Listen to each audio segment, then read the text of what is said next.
Hey lovelies, welcome back to my channel. It's another edition on the TMI series. Well, today I have a very nice guest today. But of course, before I get into the video, please don't forget to subscribe, like, share, keep sharing. Don't forget to share with your family and friends because I have a lot of people coming up on this series. So today I have a very beautiful person. She's very outgoing. She's very cute. Well, just see for yourself, okay? Ta-da! I have my hello. Hi. Say hello to the YouTube guys. Hi guys. Alright guys, I have my amicable friend here. Her name is Shunko. Shunko. And hi Shunko, where are you from? Oh, so hi Jane. I am from Laos. You're from Laos. Alright, Yeah. so quickly, of course, how we do it here. First, we have to ask you to talk to your people, to all the Laos out there. Is that what you guys are called? Laotian. Oh, Laotian, okay? Laotians out there, okay? So now you're gonna look at the camera maybe and speak in your language. Like, just saying anything to them. สบายดีข่อยชื่ออิสระศิลป์แล้วตอนนี้ข่อยกำลังเรียนอยู่ประเทศจีนกำลังเรียนปตรีอยู่เมืองจีนัน Wow, I only heard Jinan and that's cool. Alright guys, of course I'm bringing her here today for her to talk about her beautiful experiences, the beautiful ones, the ugly ones, or anyone she would like to share with us, and also to give all the Laotians out there some advice, some things to know before coming out here. Okay, so I'm gonna hand over the mic to her and let her have the stage. Okay, so here's the mic while I ask the questions. Here. Okay, first question would be, how long have you been in China? I've been in China for 3 years. For 3 years. Yeah. And what have you been doing in China? What do you do here? So the first year I came to China was to study Chinese language. And then after I finished that course, and by the way, that course was 1 year. Oh, And after I finished that course, I started my bachelor's. Yeah. bachelor's. I'm doing international economics and trade. International economics and trade. Yeah. Okay, so without further ado, I would like to ask about the things you like about China. Well, I like many things about China. Oh, where should I start? Like, oh my god. I like a lot of things about China, so I'm just... Okay, let's just start with the lifestyle. How about... Sure. Yeah, please. okay. It's your show, okay? Okay. This, in fact, I am officially announcing this show to be Shunko's show. Okay. Thank you, Jane. You're welcome. Appreciate it. So I find the lifestyle here in China very... okay, like in my experience, very individualistic, if that makes sense, because oh yeah, by the way, I did not grow up in my country. I grew up in Thailand, and when I was in Thailand, I just felt like I could be myself, and wherever I go, like, this is just me, I always like to be myself. Like, I'm a very individualistic person, and in China here, I feel like I can do that. When you walk out there in the streets, you can just wear anything you feel comfortable. You don't have to do your makeup on. You don't have to do your hair. Exactly. I don't put on makeup because I don't like it. Like, it's just me. And sometimes in our campus you see Chinese students in their PJs. Like, they just walk out their dorm, they go, they buy a drink, and they just walk back in. Like, nobody cares. So yeah, so just be you do you. I love that kind of lifestyle, and here in China it's very accommodating, for a lack of better term right now. Yeah. There are I think a few more things that I like about China. Aside from that, then it's I think Chinese food is interesting. Oh, cool. This is big, so amazing. You know, if you've not watched the lady from Sri Lanka, okay, her name is Lakshya Silver. I'm gonna link it in the description box. She talked about the Chinese food. She talked about not liking the Chinese food. You can go watch that and see why she said so. But Shunko is actually saying it is interesting. So this interview is interesting. Let's go, guys. So why did you say Chinese food is interesting? So because the food in Qingdao and the food in Jinan are different. So this is what I experienced. There are so let's just start with, I think, so some of you guys might know that Chinese food has a lot of oil, and I would say that is true. Yeah, like, that is true to a certain extent, but sometimes, it's just not like that. And I think Chinese food is interesting because, so if I were to compare my food, like Lao food, to Chinese food, Lao food will be more chili, more spicy. Not spicy, it's like spicy. God. Yeah, more chili. We don't really put pepper in our food. And salt, like, everybody eats salt. So yeah, salt. And and like in Lao, the food would be spicy, salty, and sometimes a little bit sour. Yeah, but in China, like, they don't have the same kind of chili here in China. So if I were to go back home, I would find spicy chili. Like, the chili will be very spicy. Yeah, you cannot underestimate the chili back there. But in China, I have looked in several grocery stores, and there are chili, like, they are spicy, but you cannot compare them back home.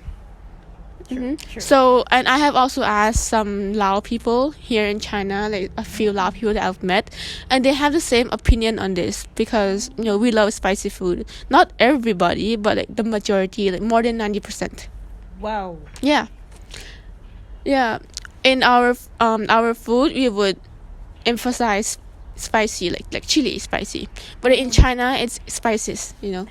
There'll be some kind of Sichuan pepper or some other kind of peppers. They would put lots of dry ingredients in it. We don't do that. Yeah, so it's very interesting. And I can, some of my friends, they can't adjust to the food here, but for me, I'd have no problem.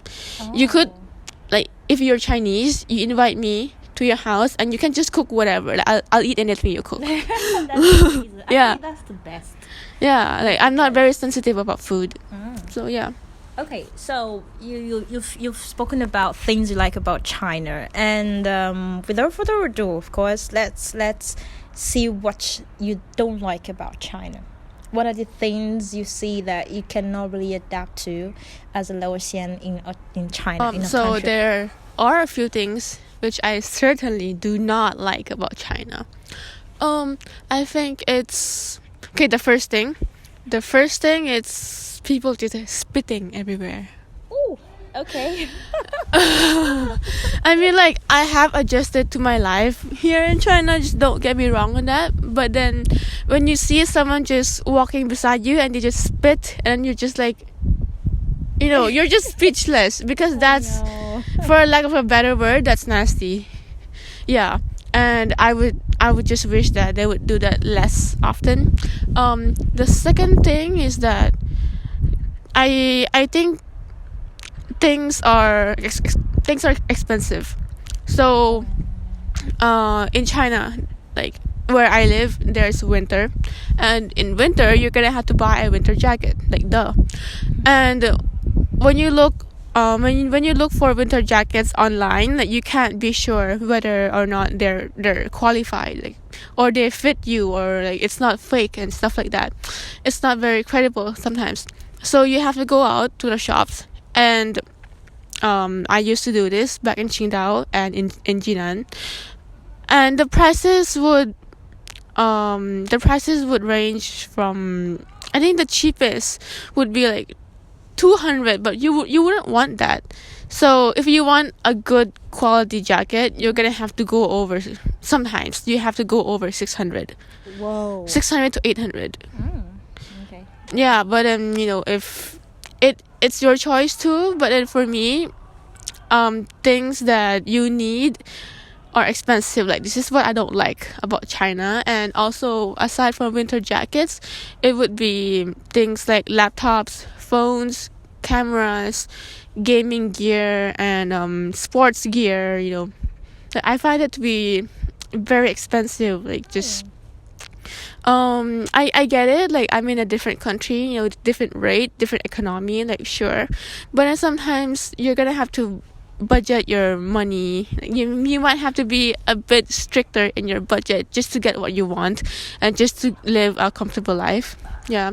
The third thing I don't like about China is that, so if you guys have been in China, you're gonna know, when you go to the grocery, it's like the prices are always in 一斤多少钱. So yeah. So if you don't know what 一斤 means, 1 jin, it's 500 grams, which is half a kilogram. And they would start selling their things from half a kilo. So if I were to buy a bunch of tomatoes, like whatever, 5-7 of them, I'm gonna have to weigh them in jin. So yeah, it's not confusing, but it's pretty irritating for me, because the system that I am used to, it's just 1 kilogram. You want this? Okay, 1 kilogram, it's gonna be, for example, in Thailand, 35 baht. Like, 1 kilogram of tomatoes is 35 baht. Like, that's it. They don't have the Ijin system. This is what I don't really like. Okay. All right. So the next question would be, where do you see yourself 5 years to come? Do you still see yourself in China? Why? Or outside China, and why? Okay, so this is gonna be a really long answer, but this Sure, take your time. yeah. So in 5 years, I would still be in China. Cool. Yeah, like, I have no plan to go back to my country, and because I'm in my second year of my bachelor's, so I have 2 more years and 1 more semester to go, because like I just finished my first semester of my second year. So yeah. So that's 2.5 years to go, and after I graduate, I would want to work in China. I don't want to do my master's. Yeah. So I would just earn money, just prepare my life after I finish, like, I graduate school. Yeah, I would want to work in China, and I just think I have a better life here in China. Okay. If I were to go back, okay, like, my salary would be, I don't think it would be as much as in China. In China. Yeah. And my lifestyle would change if I were to go back to my country. I would have to get used to the old way of living there, which I do not want to do that. And I just feel like I have a future here in China. Cool. Yeah, I'll be here. It'll be here. She'll be here, guys. 5 years. I'll be here in 5 years. Okay, to all the Laotians out there, maybe aspiring to come to China, and maybe for studies, business, or whatever thing you want to come to China to do, what are the things you would like to tell them as a Laotian? So some people would tell you to learn the language before you come, which I would also tell you that, to learn the language before you come. The second thing I would tell you is you have to be more proactive. You have to take the initiative to get what you want, because you're in a new environment. So I'll just talk about the second option first. You're in a new environment and you don't know anybody. In most cases, you don't know anybody. So you have to go out of your way to a certain extent to make friends, and you will meet a lot of foreigners, which happened to me. So by the way, in Jinan, I only met one Lao girl. She has a Chinese husband. She's way older than I am, and we don't get along because of our age gap. I don't talk to her, but I know that she exists. Yeah, so I'm the only I'm the only Lao student here in my school and my campus, my class and stuff like that. So I have to take the initiative to just get what I want. Yeah, this is also like making friends, getting to know people, joining clubs, even in a classroom. If you're gonna plan to study here, you will have to be more proactive. You have to like engage more in the classroom. Yeah. I guess. And then the first option that I told you guys was to learn the language. So this is just my opinion, because if I were to move to a different country, I would wanna know the language, because it will be easier for me. I don't wanna be that foreigner that comes and like acts like a tourist and be so obnoxious in another country. It just makes me look bad, like personally. But if you do that, you do you, like, okay. So learn the language before you come, no matter how hard it is, because if it's possible for Chinese people to learn the language, it will be possible for you to speak their language fluently as well. I don't mean that you have to learn everything before you come here, but you just have to learn so that you can be able to like do things easier, to talk to locals easier. It will make your life a lot easier, actually. Instead of having that friend and be like, hey, what did she say? I don't understand this. What is that? Blah blah blah. So those are the two things I just told you guys.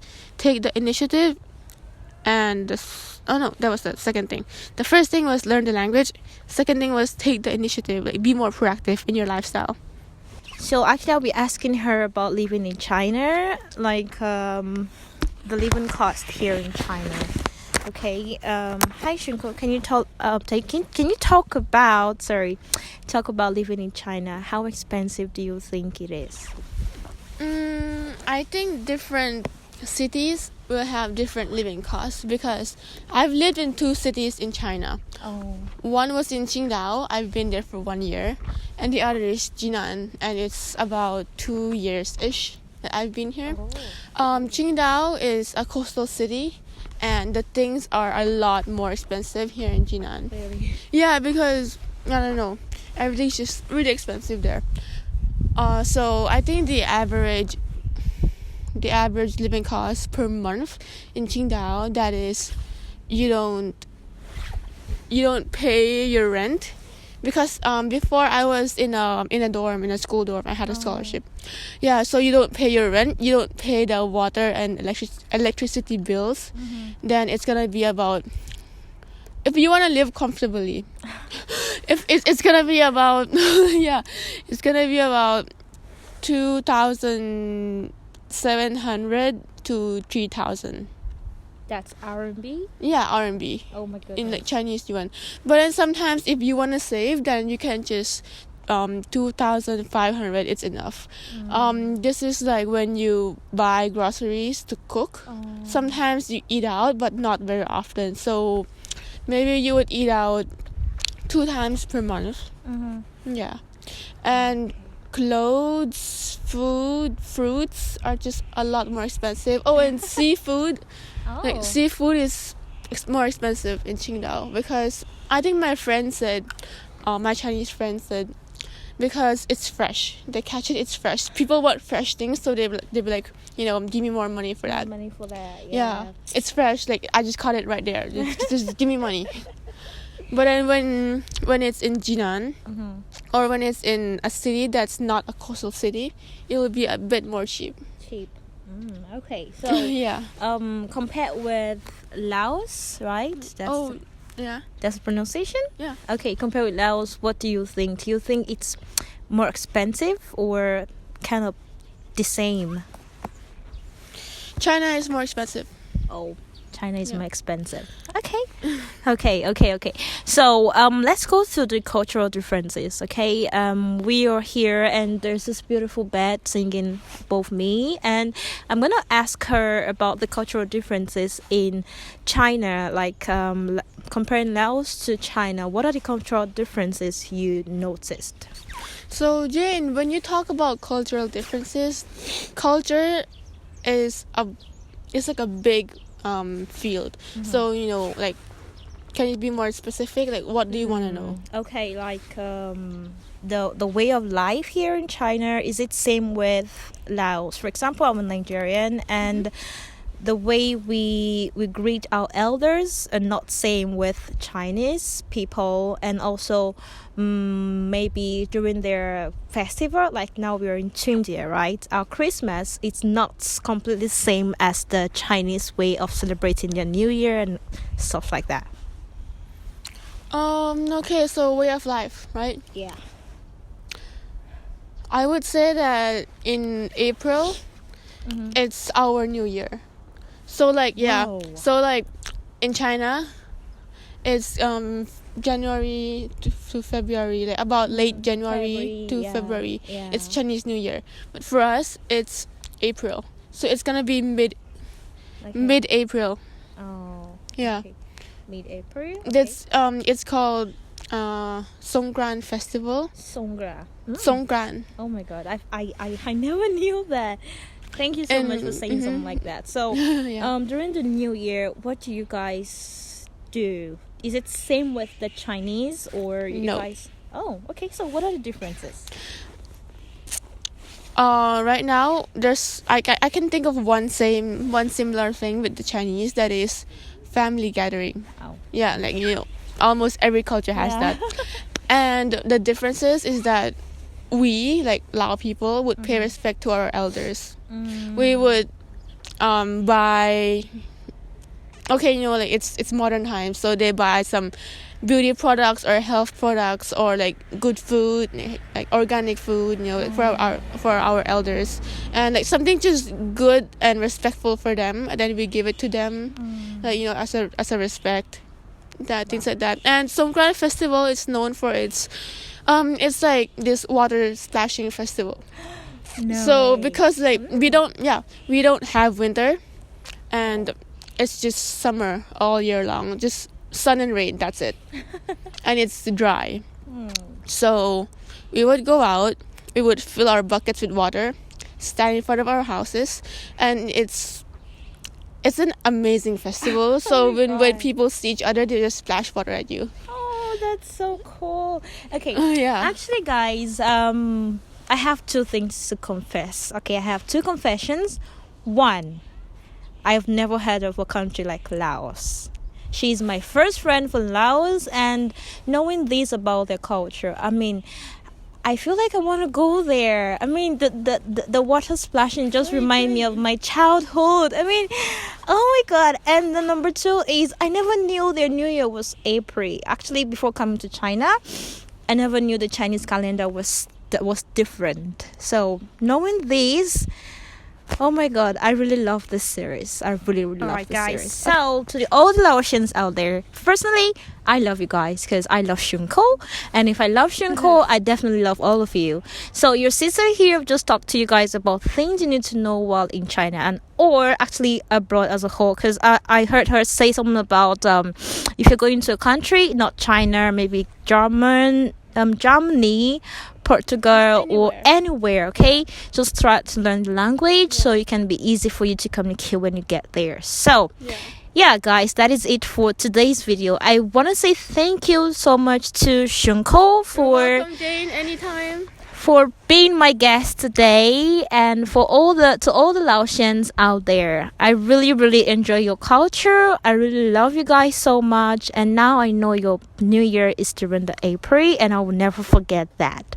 Thank you so much for sticking around today's video. I love you guys, and don't forget to subscribe, turn on your notification, and like. Okay, bye guys, and Shunko, Bye bye guys. can you say bye bye in your language? Also, bye bye in my language is lagon, but then many people wouldn't say that. They would just say bye. Like we're so modernized. Like, oh, okay, bye, like that. Okay, bye, Lao Gong. Bye. Alright, guys. God.